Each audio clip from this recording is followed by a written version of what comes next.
Hello and welcome to the Association for Coaching podcast. My name is Rob Lawrence and I'm your host for this Boost Your Coaching Business series. My guest today is someone who has over 30 years experience working with both corporate and private clients. She works with a number of coaching and HR professionals and began her career as a trainer, having worked for many years as Learning and Development Manager at Ernst & Young. Today, I'm looking forward to talking to her about how she's grown her coaching business by relying upon her intuition. So with no further ado, it gives me great pleasure to introduce to you Andonella Thomson. Andonella, welcome. Thank you. It's lovely to be here. Great to have you.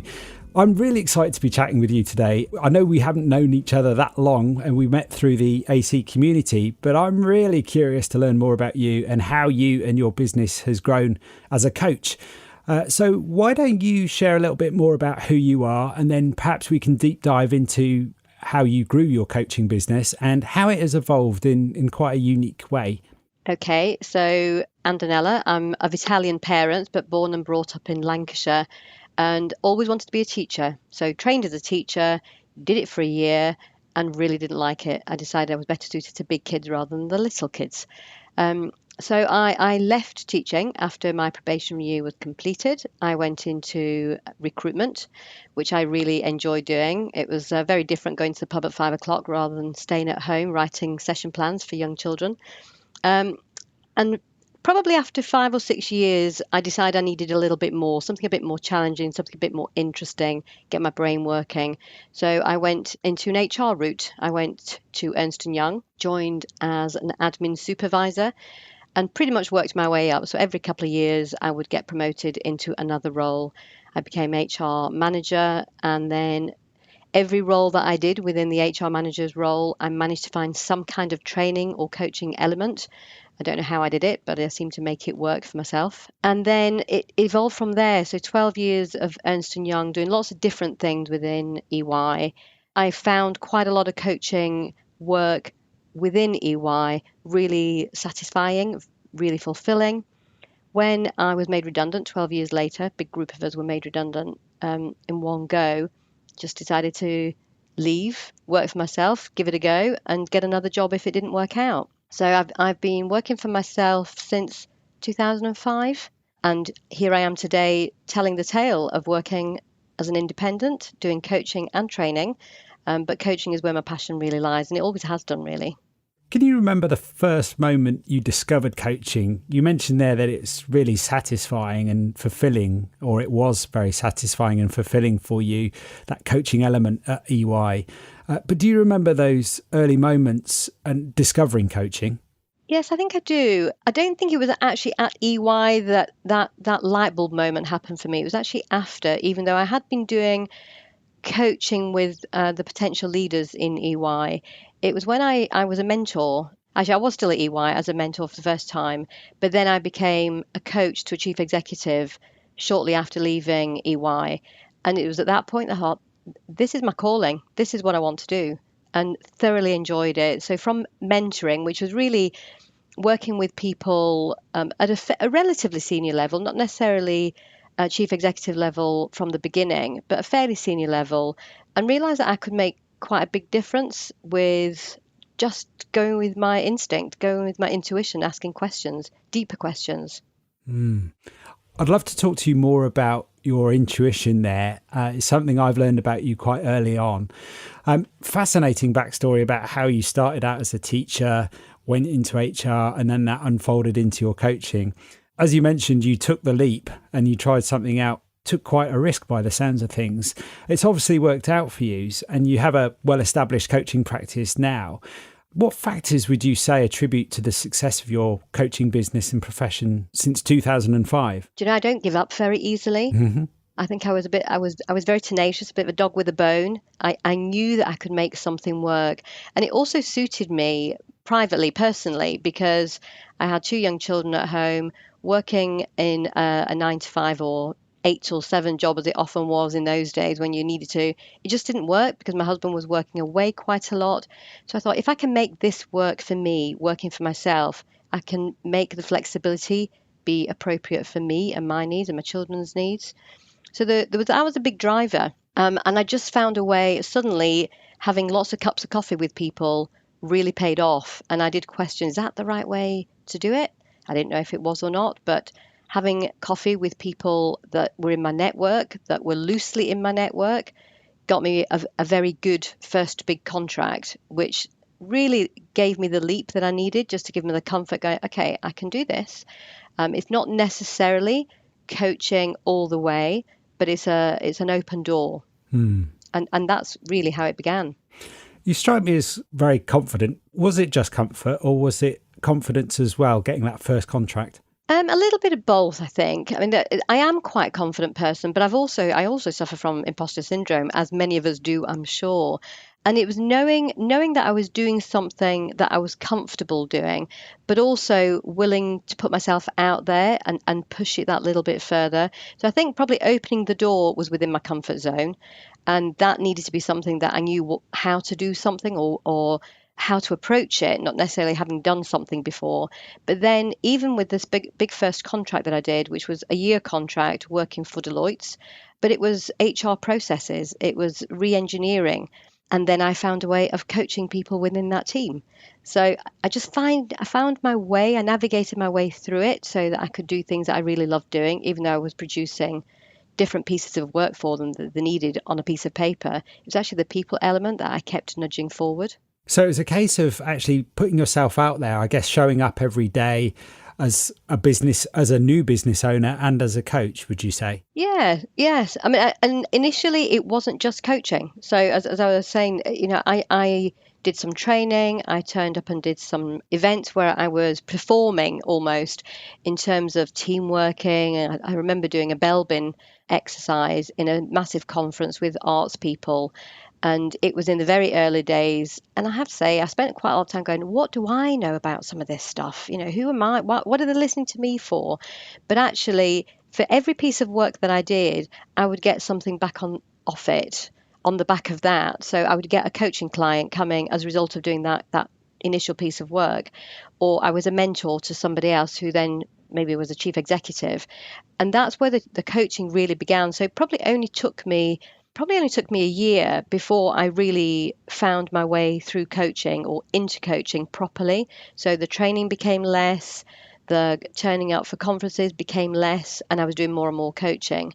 But there was also an awful lot of team working. So whilst I didn't see that as team coaching, there was quite a lot of work where if one of the first people that I coached asked me to go in and work with her team, which was then different kinds of work, I suppose, not just coaching. But then very quickly it was team coaching, and we just found different ways of them performing in a better way. Would you say that team coaching is one of your passions as well? I probably prefer the individual coaching, if I'm really honest. I found myself doing quite a lot of team coaching.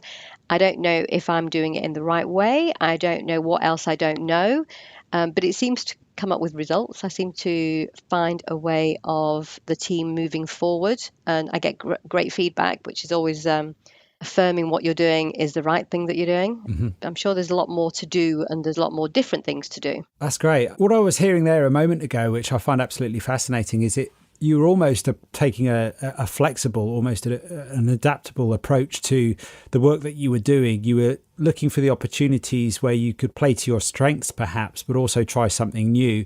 But in all aspects, looking for a way to contribute or serve. Would you say that has also contributed to the success of how you've got to where you are today? Yes. So I've always known, I'm quite passionate about the arts. And that was probably where I spent quite a lot of my time trying to develop my network. I think I was quite fortunate that the first person that I mentored was in the arts, and through her, she introduced me to other people. I knew what I really loved, and one of it was coaching and also working with people within the arts. I absolutely love it. So whilst I was doing what I'd come from one of the big four, I'd worked in one of the other big four firms. That wasn't necessarily playing to all my strengths. It just happened to be where I'd got an awful lot of experience. Gotcha. I'm just curious now, really, how working in the arts is different from the other, I suppose, markets and sectors that you've worked in. Do you know, I'm asked this quite a bit along the way. It's very, very different. Apart from anything else, the people are absolutely lovely, and they are absolutely driven by their passion for the arts and making a difference using their art, whatever that might be, whether it's theatre or dance or anything else.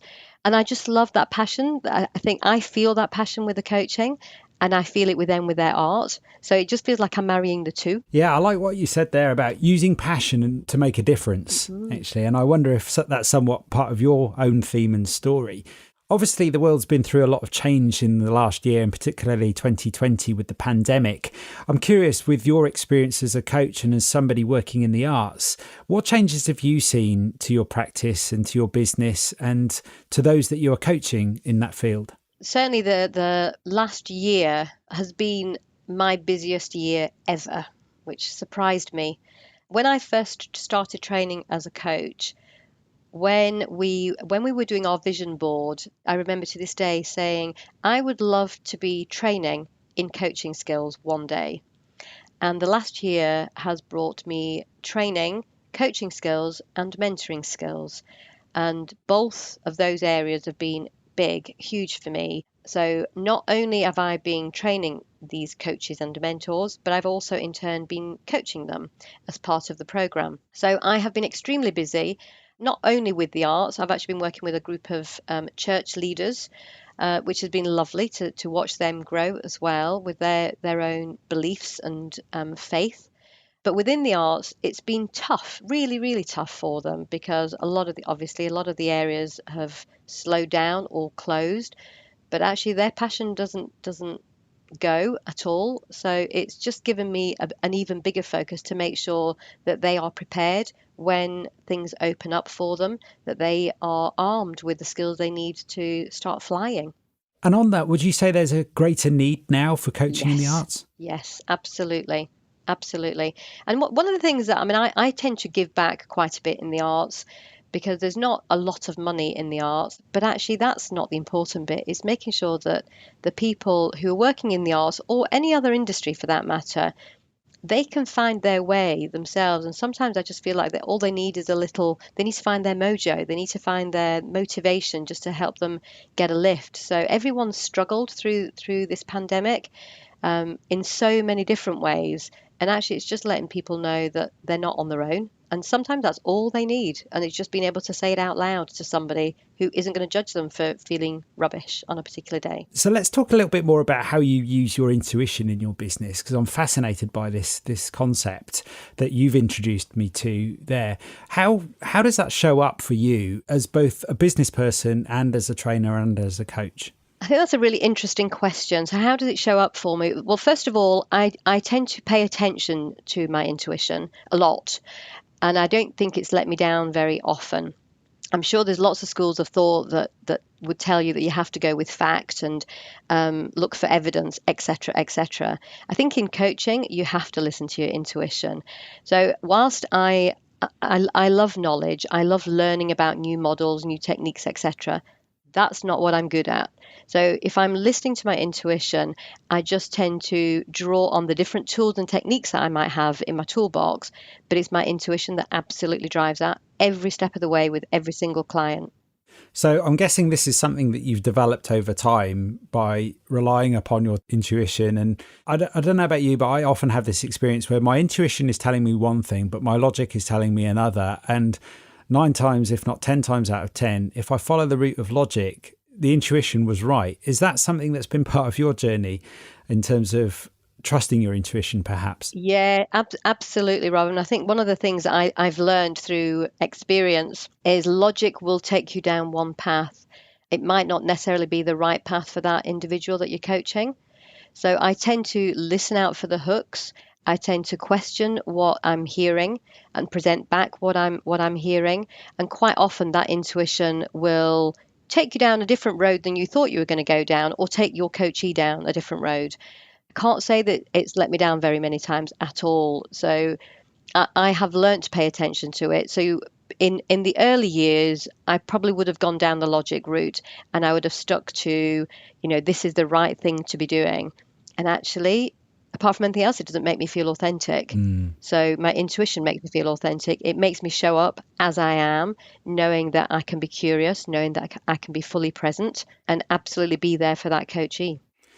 Yeah, that's amazing. And I love that. I love the fact that you're using your intuition to guide your coaching in a way that resonates with the energy of where your client may be at that point in time, and going there rather than following some kind of predefined process or model, I suppose, as an alternative. Tell me more about how you use your intuition in terms of navigating your professional self and your business. I'm really interested to learn more about that. Oh, that's a difficult question to answer, because how do I use it to navigate my own professional development? Yeah. My own professional development tends to be following an interest. So, for example, I'm doing a Brené Brown course at the moment, and that's just come from having read one of her books and listened to a couple of podcasts, and one of my fellow coaches has told me about it.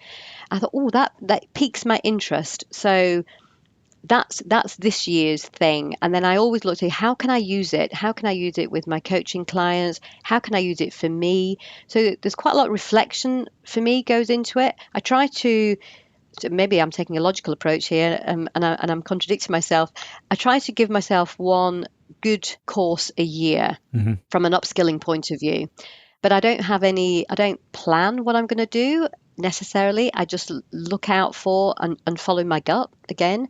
But I also know what I don't like doing. So there's no point in sending me or sending myself on a course that's going to have loads of tools and techniques and it's all very formulaic, because that just wouldn't ring my bell at all, and I wouldn't remember it. So it's much more likely to be something that would make me feel like, oh, I could really use this, or I could see myself using it. I could see how that could help that client or this client. I want to know more. That answer your question? Yeah, absolutely. I love how you're using almost like a kind of intuitive feedback loop there in terms of what's going on for you as a professional, perhaps as a person, but also what's going on for your current client set at the moment and what you're experiencing there to inform what it is you feel is the right next step for you in terms of your own professional development.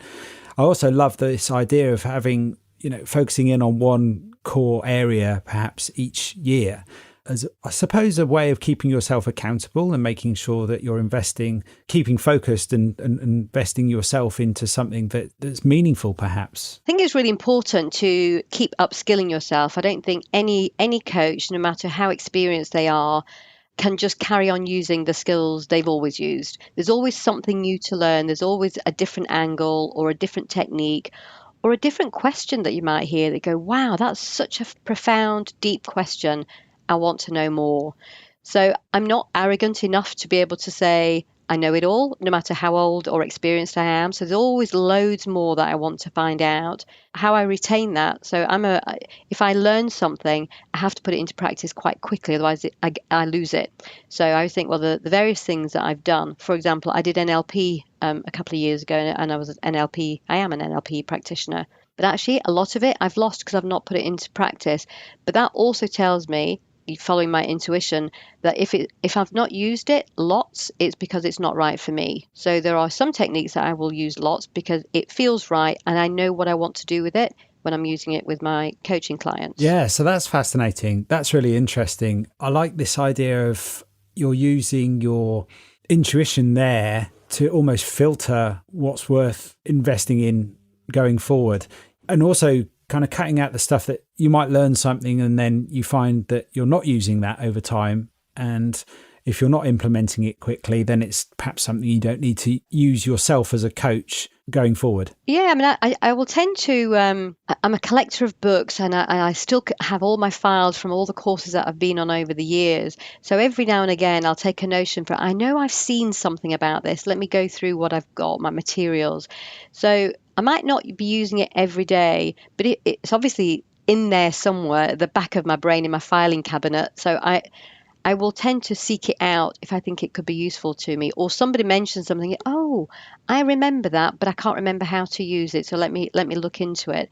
So I tend to probably freshen myself up on some of the skills that I've used, but I do love getting new knowledge and new learnings and new approaches to a problem. And I'm a great believer in using my coaching network, which is pretty big. I tap into their knowledge. So if I'm part of two groups. One is coaching supervision, and I use them really brilliantly. There's four of us that we have a self-facilitated coaching supervision group, which is very, very helpful. And I'm part of another group. I don't know if I'm allowed to say this, but a training design club. There's a bunch of trainers, but those trainers are also coaches, or many of them are also coaches. So I've taken it upon myself to run a coaches catch up. So monthly we have a group of coaches that come together and we discuss coaching challenges that we're facing, or a new tool or a new technique or something that somebody brings to the table. Say, have you used this? And we explore it. So that for me, using my network and growing my network has been very, very useful for me. And now tapping into the Association for Coaching much more than I was doing previously. And I know that they are doing loads, you are doing loads. There's always scope for more. And I think it's actually creating a window. For me, it's creating a window for myself, giving myself permission that I need time to be upskilled and to keep upskilling myself so that I've got more tools in the toolkit that I can draw on. Wow, there's loads to unpack there and some fascinating and useful stuff in there, because I know obviously there's going to be a lot of coaches listening to this, but many new coaches most likely too, interested in somebody with your experiences is doing at the moment in terms of not just upskilling themselves, but holding themselves accountable as being a good coach. You mentioned supervision there. How important is supervision for you? Hugely. And I think if any coach out there is listening to this and doesn't have a supervisor in some shape or form, they ought to. The way I use my supervision, so the organisation that I trained with, Acorn Principles, the lady who ran the course, who's the owner of the business, used to be the supervisor, and she would facilitate the conversations. And then the group went along to a course where we learned how to self-facilitate. And we carried that on. So it's been going for many, many years. It's been going probably 12 years. And it's still the same people. We've had somebody's fallen out of the group through them passing away, sadly. But then we've stayed as one quite tight unit. And we follow the same process that we were trained in. We stick to it fairly rigidly. But it's a brilliant way of reflecting. It's a brilliant way of getting out there. All the challenges that you deal with as a coach, and you then can't talk about them with anybody other than with fellow coaches. Boy, is it powerful and really necessary. So for me, it's a really brilliant way of just offloading what I need to offload and exploring what else can I do? How else can I do it? And what is going on for me? So it's a huge part of my practice. That's really insightful and really useful too. And I like what you said there about every coach should have a supervisor. I can't imagine how you could be a coach without being coached at the same time, understand the importance of supervision. So I really understand what you're saying there in terms of, in some respects, having a safe place to not only develop yourself, to be challenged, and also to seek other approaches and alternative approaches to your own way of coaching. We often find ourselves, don't we, as coaches, sometimes in a situation or in a conversation with a client where we may not quite know where to take this next. And it can be useful to take those experiences to a trusted group and seek feedback and perhaps some guidance in terms of, as you say, upskilling ourselves and taking our coaching to the next level. And I think actually on even just hearing your words there, Rob, it really reminds me. So a supervisor doesn't just act as your coach. A proper supervisor, for me anyway, a proper supervisor makes me hold the mirror up and really makes me think about what is it you're doing that's working? What is it you're doing that's really not working? And what else do I need to be doing? So it's that reflection part, which I think when we're busy, I don't do as much reflection as I ought to. And that forces me to reflect, which I think is it's hugely powerful, really important.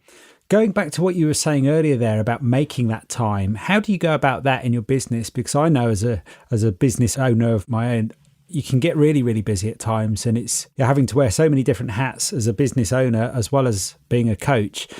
How do you prioritize that with all that needs to be done in your business, Andonella? Do you know, and I think I've probably done this without even realizing I've done it, but I wouldn't have more than 3 coaching clients a day.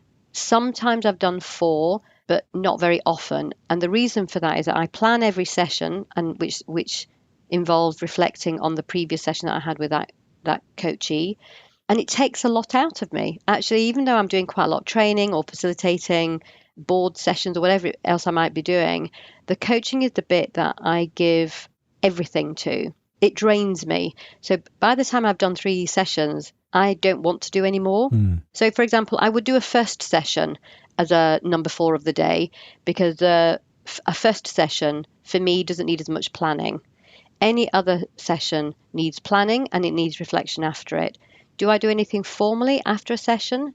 I take notes, I think about it, and I think about what I want to do next. I'm sure I could do more reflection after a session, but yeah, I think it's the planning bit that goes into it is probably where I do the most reflection. So I've thought about what happened at the previous session. How do I want today's session to go? And think about the routes that I would want to take it. But then I equally quite often just put that to the side. If my coachee presents with a situation that they want to talk about or something different to what I've planned, I go with what they want to focus on. So I always start with a session to sort of say, I've got an intention here. That might not be what you want to focus on. So let's talk about that first of all. So that's taken away from your question here, Rob, but that's probably how I go about my own reflection, my own planning for my clients. That's really insightful. I'm really glad you shared that with us. I think that gives me a fascinating insight as to how somebody with your experience approaches coaching.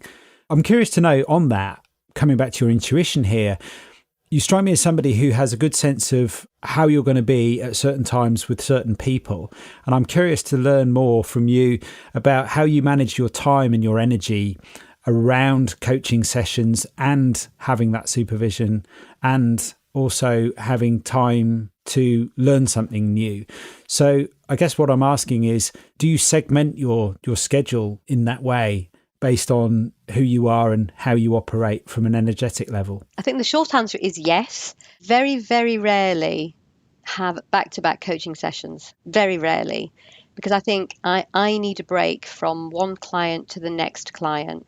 So first of all, I'm a great one for getting fresh air. I love fresh air. I always have walks in my day, and I try to have a breath of fresh air before a coaching session where I possibly can, just to clear my head so that I'm present, fully present for my coaching sessions. And it might be going no further than the end of my garden and back again, which takes all of 15 steps, but it clears my head. And I always make sure I take a walk, because I think it's important to, it's almost like taking off your coat. You know, you're taking off the coat of the client that you've worked with in the morning, and then you're ready to put on a different coat when you're going out to meet the client this afternoon. So in terms of how I manage my energies, I mean, I'm an extrovert by nature, but actually coaching has taught me that I still need to have my energies by being on my own to a certain extent. So I almost need to have 5, 10, 15 minutes of just focusing on me. And it might be that I pick up a book or just read something. It could be emails, but something that doesn't require me to have to speak or think too hard. So what I'm hearing there, Andonella, is you're making time for you. You're investing in you there to make sure that you're bringing your full self to your coaching sessions. And I think that's a really important lesson for all of us here running our own businesses or coaching practice, that we need to be making time for the stuff that's important to sustaining and supporting us going forward. And clearly you've done that because you're successfully still in business today. So I'm further interested to know what motivates you as a coach and what keeps you going and what your sense of purpose is. What is it that helps you to spring out of bed every morning as a coach? I properly and genuinely love coaching. I have never felt like I found my true vocation until I found coaching. And that sounds a bit crass, I don't know, but it's very honest. I love making a difference. I love the whole process of watching a client feeling very stuck, and then you've shown them, you've helped them, you've held their hand, you've nudged them, whatever process we have used to get them from being stuck to being unstuck. So that's what gives me a spring in my step, and that's what gets me out of bed in the morning, knowing that whatever it is I'm doing it because I want to get in the shoes of my clients and help them get to where they need to get to make them feel fulfilled. So I feel very lucky, actually, that I found my true calling, my true vocation. I love that answer. You've inspired me to ask you a question I wanted to ask earlier, actually, which was how you mentioned you work with clients in the arts now. You began to describe how you were offering, I suppose, for want of a better description, different services to different people and kind of finding your business that way. In some respects, it's kind of the clients you work with and the people that you work with today have found you. So I'm curious as to how you found them and how they found you and how your intuition played a part of that now that you're working with people mostly in the arts. I actually honestly don't know how my business is as successful as it is, really. Only insofar as saying that, so for example, I have worked with a managing director of a business. She left and I coached her when she left. She needed some support just in terms of finding the new role and what she wanted and looked at values, etc., etc. She went off and worked for another company, which is in a completely different city. It's quite a long way from where I am up in Scotland. However, she brought me in to work with her team, and it was a team of 10 people. So I individually coach 6 of them and work with them as a team for the rest of them. And from that, they have asked me to coach somebody in their teams. And so it's gone on, actually. So that's a very typical example. So I will work with one person, they go to another organization, they bring me in to work with somebody else that they have working for them, and it's filtered down. And then within the arts world is a pretty small world. So where I started out mentoring my chief executive all those years ago, she introduced me to somebody else, who then introduced me to somebody else. And then before I've known it, half of my business is within the arts, and that's purely word of mouth. So somebody's liked what I've done for them. They've invited me to work with one of their friends or their colleagues or one of their staff. And it's gone like that. So most of my work has come from word of mouth because they've either heard of my work that I've done with one of their people that they know, or they want me to do something similar. So it sounds very organic in terms of how it's grown, but it's certainly been a case of showing up and doing great work every day. Well, I'd like to think so. It certainly gets me out of bed in the morning with a spring in my step, and it certainly makes me realise that I don't have to spend an awful lot of money on marketing as long as I'm doing a really good job. And I think that's a real message for me, is if you're doing the best you can do for your clients, let them be your marketeers. They will pass the word on. I'm very brazen. I will very regularly ask people for a testimonial so I can put it on my website or put it on my Facebook page. And they are very happy to oblige. Fabulous. Well, I'm very grateful for your time today, Andonella, and I can't believe how quickly the time is going. I've just got a few final questions I'd love to ask you before we wrap up. Just off the back of what you kindly shared with us there, what have been some of the highlights in your career so far? Some of the highlights, I think, are probably some of the examples that I've shared with you, where I've worked with one individual for a short period of time, and before I know it, that's become my biggest client because they brought me in to work with their teams. And I've probably had 4 or 5 companies like that, which has been amazing. Another highlight is actually a company that I'm working with, I have been working with for the last 6 months or so, where I'm coaching the chief executive and I'm working with their board to help with their business planning processes, where I'm facilitating. But essentially it's a lot of coaching. And they've just won my heart. What they do really inspires me and I admire them. So they work with clown doctors, or they are the clown doctors, and they go into hospitals and hospices. And they're just amazing. And I think, wow, what a difference they are making just by turning up and making people smile when life is tough. I think, I want a piece of that. Yeah, I love that. And you remind me there of the ripple effect. And as coaches, we never really know the limits, I suppose, to where our coaching goes, working with others. Yeah, absolutely. I love that. So where next for you as a coach and also in your business? What are you excited about in terms of being a coach moving into the future? My future will be, the majority of my work will be coaching, because that's where I put my energies, that's where I put my focus, that's where I put my passions. So there will be a lot more coaching if I've got anything to do with it, really. Where it will take me, I've got no idea. Maybe I'll let it just grow organically in the same way and trust in the process and let it evolve naturally. That's brilliant. Where can people connect with you to learn more about you, Andonella, and of course your coaching business? Yeah, well, so my business is King's Cable Consulting. I'm on Facebook, I'm on LinkedIn. I tend to connect with people who are like-minded. So if people out there, fellow coaches, want to connect with me, I'd be delighted to. I love talking to other coaches. That's brilliant. Great.